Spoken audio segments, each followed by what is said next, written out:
Hey guys, what's up? Shadow here. Welcome back to another video where today I want to talk about the Switch 2 because I am not happy about it, and let me tell you why. So first of all, the pricing.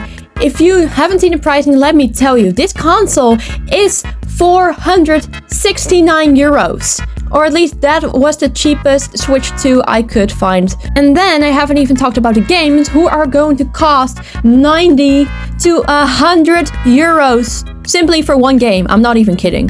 And you might be wondering, Shadow, why is this important? Well, basically because Nintendo's main target audience are children and young adults. Children might want a game or the new Switch 2 for their birthday, but the issue is, at least if you got my kind of parents, like, you're not getting such an expensive gift, no. If you want something like that, you gotta save up for it yourself. And you might be like, oh Shadow, that's so damn easy, right? No, because these kids are too young to have a job themselves, and if they're gonna get pocket money, it's not gonna be much. It's probably gonna take them years to even be close to affording this console.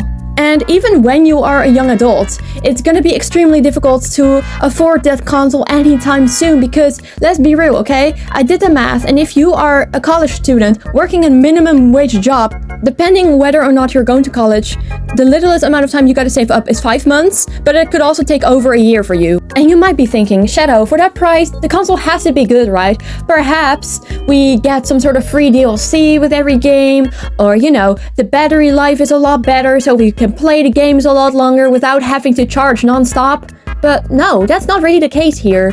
And before you're gonna get mad at me, I did some research, let me show you. First of all, it has been made very clear there's gonna be no free DLC included with these high prices. But they do have bootleg Discord. I think it's kind of funny how Nintendo called this a unique feature, even though this is so common within the gaming community.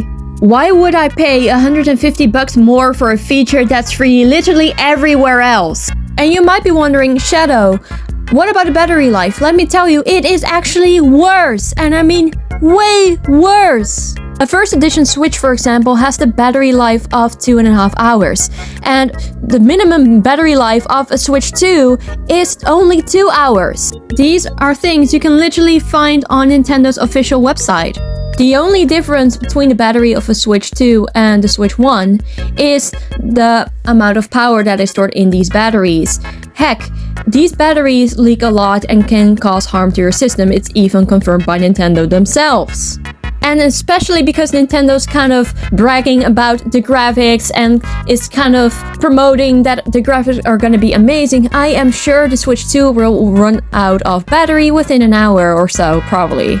And if this is actually gonna happen to you, or some influencer is gonna talk about it, you heard it over here first. Again, this is just a prediction, this might not be true, but I actually fear for the worst. So in conclusion, is the Switch 2 worth your money? In my opinion, absolutely not. I like to stick to my cheaper, older DS games, like Tomodachi Life, or Pokemon Sun and Moon, or Black and White, or just any other game I really like that was a lot cheaper, is still a lot cheaper than the price of a brand new Nintendo Switch game, but there is a lot more love put into the game. It performs well, no lag, it's just awesome. Go play those games instead.